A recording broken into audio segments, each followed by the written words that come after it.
함께 나눌 말씀은 마태복음 20장 복음 27절에서 30절 말씀, 요한복음 또 19장 말씀입니다. 마태복음 20장 27절에서 30절 말씀, 요한복음 9장 28절에서 30절 말씀.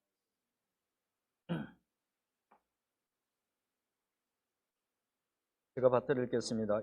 마태복음 27장 27절에서 31절에 기록된 하나님의 말씀입니다.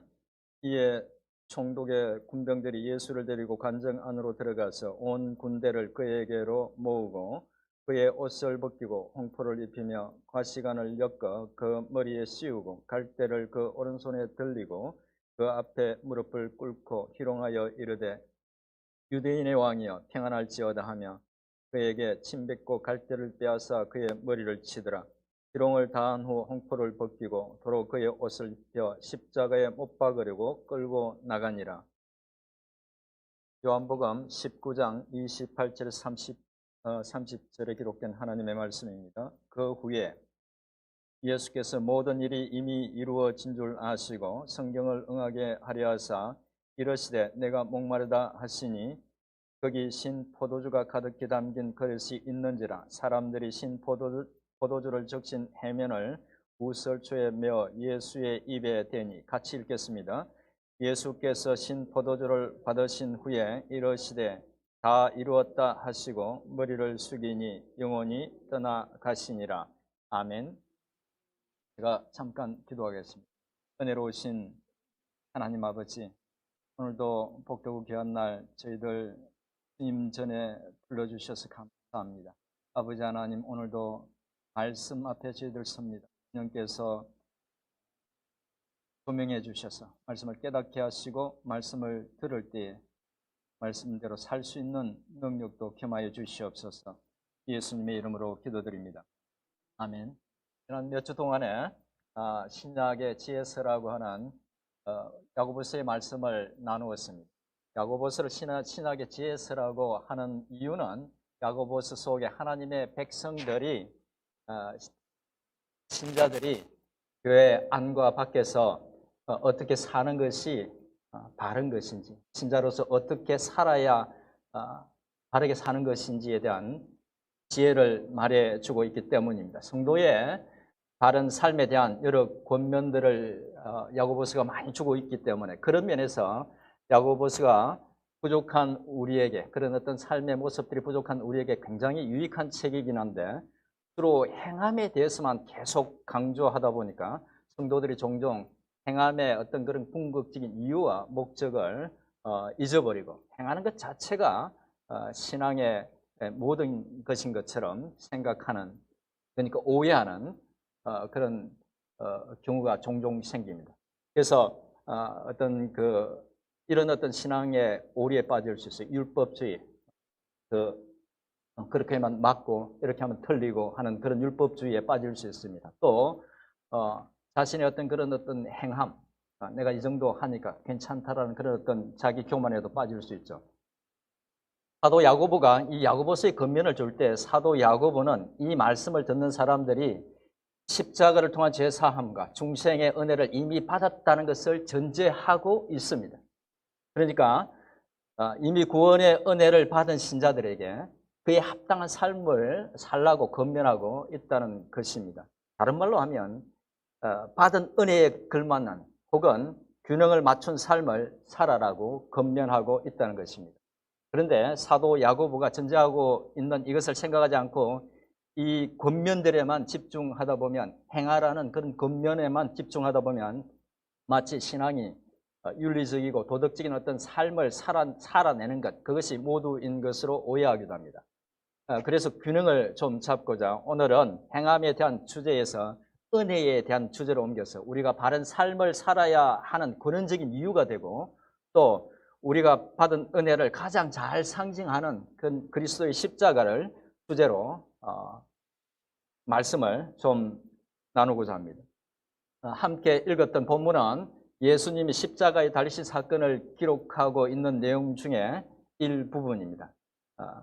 이 두 본문을 통해서 이 시간 생각하고자 하는 것은 예수 그리스도께서 지신 바로 그 십자가, 그 십자가의 소중함, 십자가의 의미, 그런 것들입니다. 사실 십자가를 빼놓고 기독교를 논한다는 것은 불가능합니다. 그만큼 우리 신앙에 있어서 십자가가 상징하고 의미하는 바가 중요한 것입니다. 이미 설교와 또 많은 성경 공부를 통해서 여러 번 들으신 그런 내용들이겠지만 십자가와 관련된 중요한 몇 가지를 열거하자면 이런 내용들입니다. 무엇보다 십자가는 예수 그리스도께서 우리를 구원하시기 위해서 치르신 고난과 희생을 상징합니다.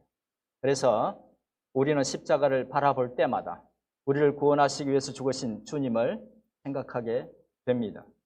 약간 시야를 넓혀서 성경에서 말하는 전체 구속사의 관점에서 보면 십자가는 하나님께서 태초에 세우신 그 구원 계획의 성취이고 그것은 곧 하나님께서 믿음의 조상들에게 약속하신 언약들을 신실하게 이루셨다는 것을 상징합니다.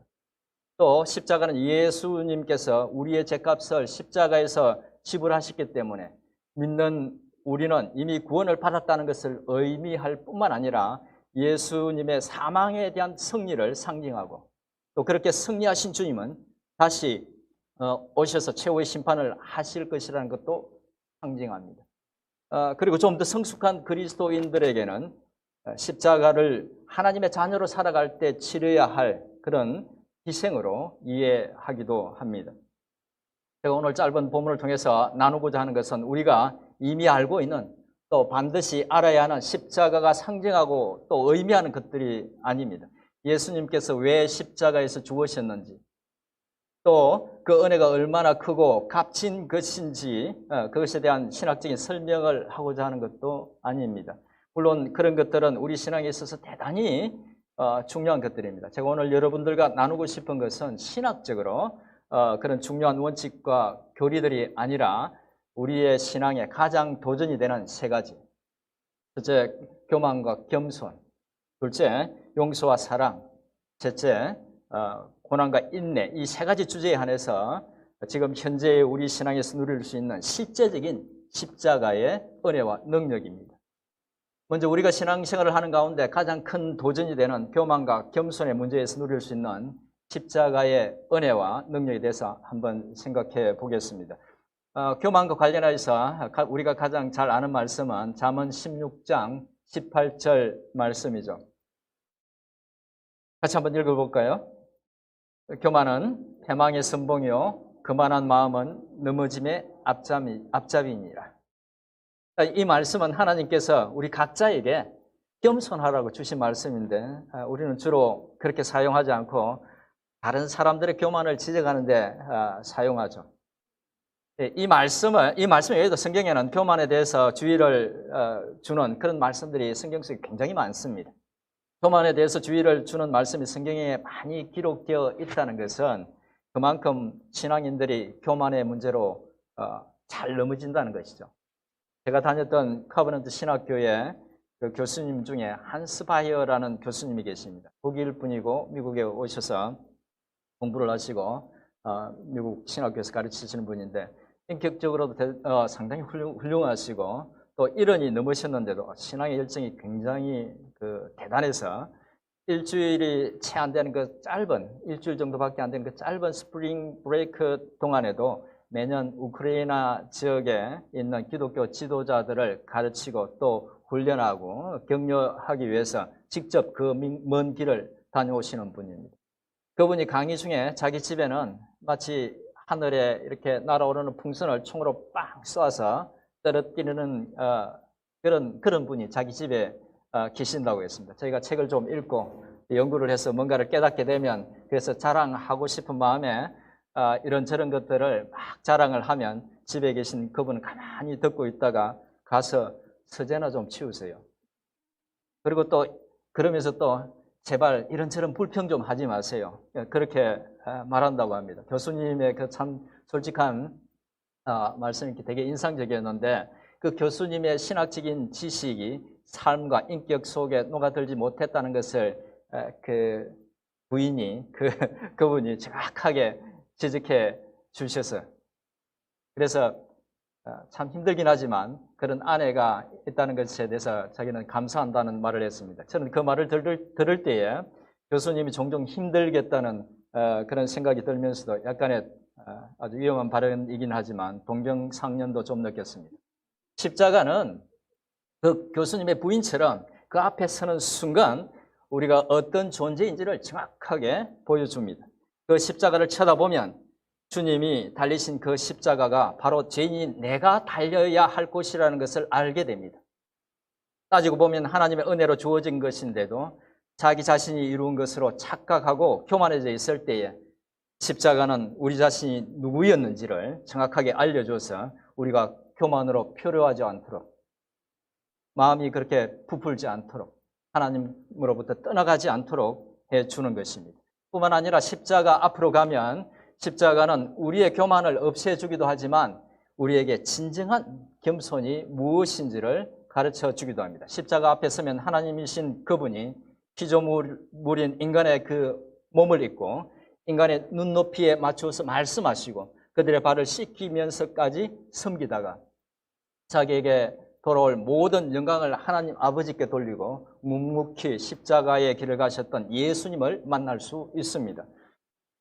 주님은 더 큰 영광이나 더 높음을 바라면서 그렇게 낮아져서 얻게 될 것을 기대하면서 낮아지신 것이 아니라 죄로 소망이 없어진 인간에 대한 긍휼과 사랑 때문에 그냥 한없이 낮아지신 것입니다. 그래서 십자가 앞에 갈 때 우리는 교만을 벗어 던질 수 있을 뿐만 아니라 또한 주님으로부터 진정한 겸손도 배울 수 있게 되는 것입니다. 다음은 우리가 신앙생활을 하는 가운데 또 다른 큰 도전이 되는 용서와 사랑의 문제입니다. 제가 개인적으로 신앙생활을 하면서 가장 많이 씨름했던 문제가 바로 용서와 사랑의 문제였습니다. 지금도 그런 문제로 씨름하고 있습니다. 기도하면서 용서하겠다고 하지만 상처들은 여전히 가시지 않고 여전히 원망하고 미워하고 있는 저 자신의 모습을 보면서 제가 내린 결론은 상처를 주었던 사람들을 용서한다는 것은, 또 용서를 넘어서 사랑한다는 것은 사실상 우리 힘으로 할 수 있는 일이 아니라는 것입니다. 어떻게 사랑하는 가족들에게 씻을 수 없는 상처를 준 사람을 쉽게 용서할 수 있겠습니까? 어떻게 많은 사람들 앞에서 우리를 부끄럽게 한 사람을 쉽게 용서할 수 있겠습니까? 우리의 어떤 가슴을 아프게 한 사람을 그렇게 쉽게 용서할 수 있겠습니까? 그런데 그것이 정말 힘든 일이긴 하지만 성경의 가르침은 분명합니다. 성경은 용서할 것을 요구하고 있습니다. 마태복음 6장 14절 15절에서 예수님께서 이렇게 말씀하십니다. 우리 마태복음 6장 14절 15절 말씀을 같이 한번 읽어보겠습니다. 너희가 사람의 과실을 용서하면 너희 천부께서도 너희 과실을 용서하시려니와 너희가 사람의 과실을 용서하지 아니하면 너희 아버지께서도 너희 과실을 용서하지 아니하시리라. 아멘. 에베소서 4장 32절도 비슷한 말씀을 하고 있습니다. 에베소서 4장 32절 말씀도 같이 한번 읽어보겠습니다. 시작. 서로 인자하게 하며 불쌍히 여기며 서로 용서하기를 하나님이 그리스도 안에서 너희를 용서하심과 같이 하라. 이 성경 구절들의 핵심은 하나님께서 우리를 용서하셨듯이 우리도 다른 사람들의 허물과 죄를 용서해야 한다는 것입니다. 저는 지금 다른 사람들을 용서하지 못하고 있는 분들에게 죄책감을 들게 해서 그 부담으로 억지로 용서하도록 하기 위해서 이 말을 하는 것이 아닙니다. 성경의 가르침이 그렇다는 것입니다. 그러면 우리 힘으로 할 수 없는 용서 어떻게 하면 할 수 있을까요? 우리가 용서의 문제에 직면해서 마음이 어려울 때 그 해법은 혼자 그 문제를 안고 씨름하는 것이 아니라 그 문제를 안고 주님의 십자가 앞으로 나아가는 것입니다. 그대로의 마음을 가지고 이렇게 고백하면서 나아가는 것입니다. 주님, 제가 이거밖에 안 됩니다. 저는 용서할 수 없습니다. 하지만 주님께서 용서하기를 원하시니 주님이 주신 그 은혜로 그 사람을 용서하기를 원합니다. 그렇게 우리가 십자가 앞으로 나아가면 지금 당장은 어떤 사람을 용서할 수 없지만 용서해야 하는 분명한 이유를 발견할 수 있고 또 용서를 위해서 몸부림칠 수 있는 그런 용기와 힘을 얻을 수 있습니다. 그렇게 되는 이유는 용서의 문제로 십자가 앞에 설 때 우리는 그 십자가를 보면서 우리 자신이 받은 용서가 얼마나 큰 것인지를 알게 되기 때문입니다. 허물밖에 없는 우리의 죄를 용서하시고 우리를 대신해서 죄값을 다 치르신 주님을 보면, 십자가에 달리신 그 주님을 보면 나를 어렵게 하고 내게 상처 주었던 그 사람도 용서할 수밖에 없다는 것을 알게 됩니다. 왜냐하면 주님께서는 나뿐만 아니라 그 사람을 위해서도 피를 흘려주셨다는 것을, 내가 용서하기 힘든 그 사람까지도 주님께서 그 십자가에 달리시면서까지 사랑했던 사람이라는 것을 알게 되기 때문입니다. 그래서 십자가 앞에 서면 용서해야 할 분명한 이유도 알게 되고 용서할 수 있는 힘과 또 용서하고자 애쓰는 그런 마음을 가질 수 있게 되는 것입니다.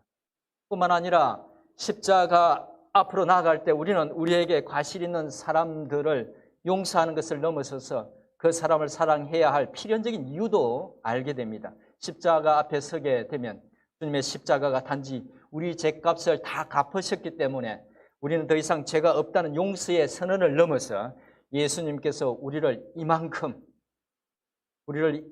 사랑하신다는 의미도 담고 있고, 그래서 그만큼 우리도 서로 사랑해야 한다는 의미도 있다는 것을 깨닫게 되기 때문입니다.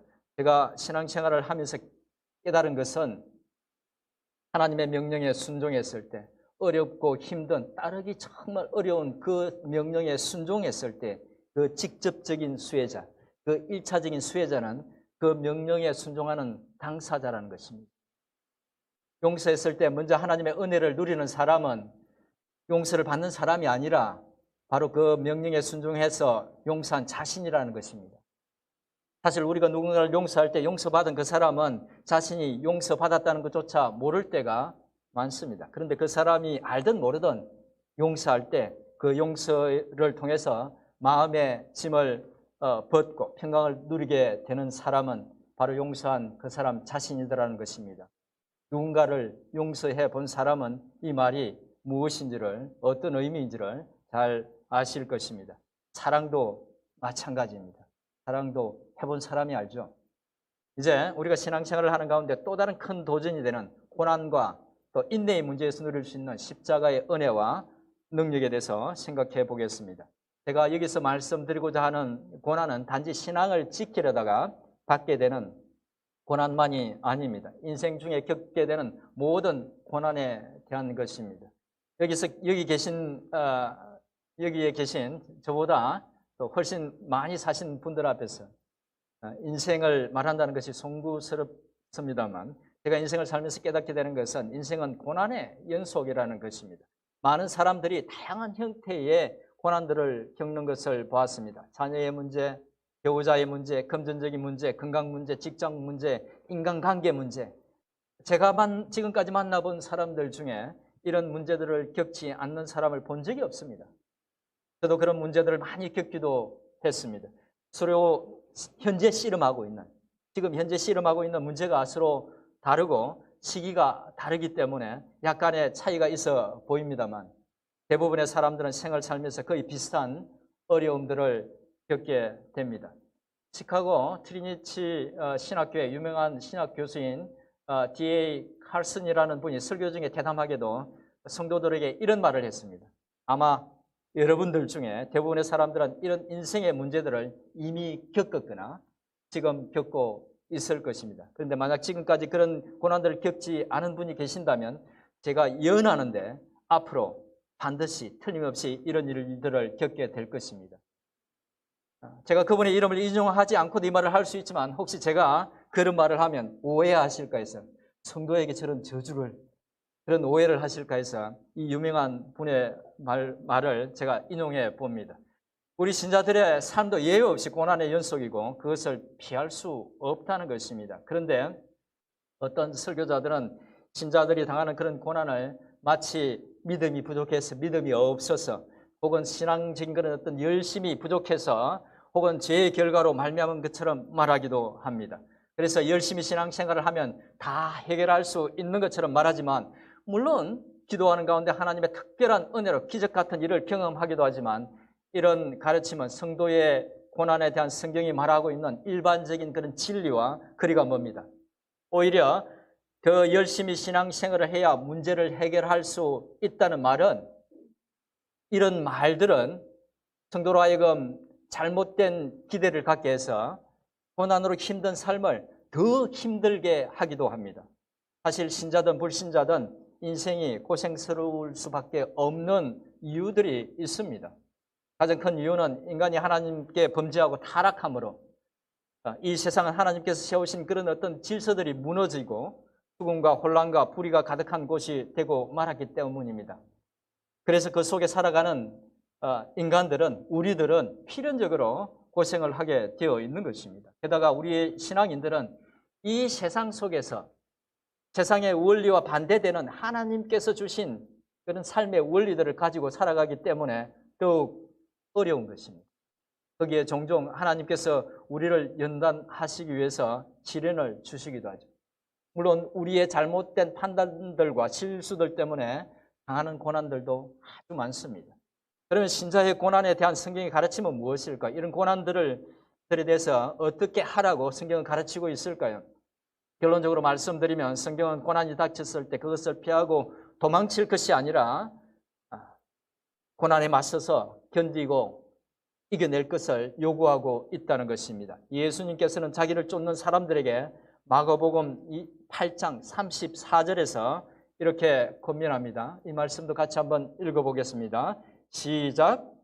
누구든지 나를 따라오려거든 자기를 부인하고 자기 십자가를 지고 나를 따를 것이니라. 각자 자기의 고난의 십자가를 지고 자기를 따르라고 말씀하신 것입니다.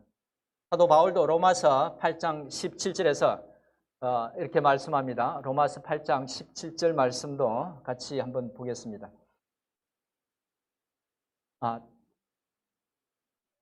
제가 준비한 말씀 속에 제가 읽어드리겠습니다. 로마서 8장 17절에 자녀이면 또한 상속자 곧 하나님의 상속자요 그리스도와 함께한 상속자니 우리와 그와 함께 영광을 받기 위하여 고난도 함께 받아야 할 것이니라. 빌립보서 1장 29절에서는 이렇게 이야기합니다. 그리스도를 위하여 너에게 은혜를 주신 것은 다만 그를 믿을 뿐만 아니라 또한 그를 위하여 고난도 받게 하려 하심이라. 자, 이 말씀들은 모두 고난은 신자에게 필연적인 것이라고 말하고 있습니다.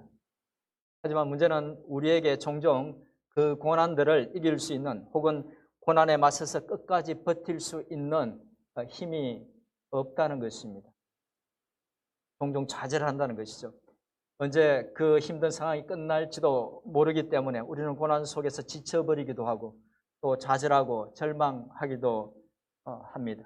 그럴 때 고난으로 지치고 힘들 때 절망하게 될 때 여러분 주님의 십자가로 나아가십시오. 그 십자가에 기대십시오. 그 힘조차 없으면 그냥 십자가를 바라보십시오. 어느 누구에게도 말할 수 없는 아픔들을, 괴로움들을 그 십자가 앞에 쏟아내십시오. 엎어져도 주님의 십자가에 그 주님의 십자가 앞에 엎어지라는 것입니다. 그러면 그곳에서 인생의 짐으로 힘들어하는 우리를 긍휼의 눈으로 쳐다보고 계시는 주님을 만날 수 있습니다. 바로 그 십자가 앞으로 가면 절망과 좌절 속에 빠진 우리와 같은 어떤 인생을 포기할 수 없어서 그 고통스러운 십자가를 끝까지 견뎌내신 주님을 만날 수 있습니다. 그리고 주님께서 그 고통 가운데 견뎌내신 바로 그 십자가 때문에 저와 여러분들이 살게 되었다는 것을 깨닫게 됩니다. 그리고 바로 그곳에서 여러분들의 수고와 아픔을 안다는 주님의 위로와 격려도 들을 수 있습니다. 말씀을 정리하겠습니다. 십자가는 하나님께서 인간을 구원하시기 위해서 행하신 많은 중요한 진리들을 내포하고 상징합니다. 그런 것들을 아는 것도 굉장히 중요하지만 이 시간에는 우리의 신앙생활 속에서 도전이 되는 부분들, 그중에서 특별히 교만과 겸손, 사랑과 용서와 사랑, 고난과 인내의 문제에서 우리가 지금 현재 누릴 수 있는 십자가의 은혜와 능력에 대해서 살펴보았습니다. 우리가 위태로운 교만의 자리에 있을 때 십자가를 바라보면 주님은 우리가 어떤 존재인지를 보여주면서 교만의 자리에서 벗어나게 해 주실 뿐만 아니라 참된 겸손이 무엇인지를 가르쳐 주십니다. 또 우리가 용서의 문제로 힘들어할 때 십자가 앞으로 가면 주님께서는 진정한 용서가 무엇인지 가르쳐 주실 뿐만 아니라 참 사랑이 무엇인지 가르쳐 주십니다. 우리가 삶이 너무 힘들어서 견딜 수 없을 때 그 십자가를 바라보면 우리를 위로하시고 힘주셔서 고난을 이겨낼 수 있는 그 인내도 그 십자가로부터 얻을 수 있습니다. 사랑하는 성도 여러분, 그 십자가가, 그 십자가에 달리신 주님이 우리 삶에 필요한 위로와 격려와 용기를 얻을 수 있는, 또 좌절하지 않고 낙심하지 않을 수 있는, 또 우리가 계속해서 살펴보고 있는 야고보서의 어떤 그런 겉면들을 쫓아서 바른 삶을 향해서 계속해서 나아갈 수 있는 그런 능력의 근원입니다. 십자가와 십자가에 달리신 주님을 바라보면서 믿음의 도전들을 극복하고 이기는 우리 모두가 될 수 있기를 주님의 이름으로 축원드립니다. 기도하겠습니다. 은혜로우신 아버지 하나님, 오늘도 귀한 말씀을 통해서 저희를 십자가를 통해서 얻을 수 있는 실제적인 은혜와 능력을 일깨워 주셔서 감사합니다. 하나님의 은혜의 자리에서 벗어날 때마다 주님의 십자가를 바라보고 십자가에 달리신 주님을 바라보고 제자들을 찾아가고 균형을 잡아가는 위로와 힘과 능력을 얻는 저희들이 되게 주옵소서. 간절히 소원하오니 그런 말씀대로 살 수 있는 지혜와 은혜를, 말씀대로 살 수 있는 능력을 저희들에게 베풀어 주옵소서. 예수님의 이름으로 기도드립니다. 아멘.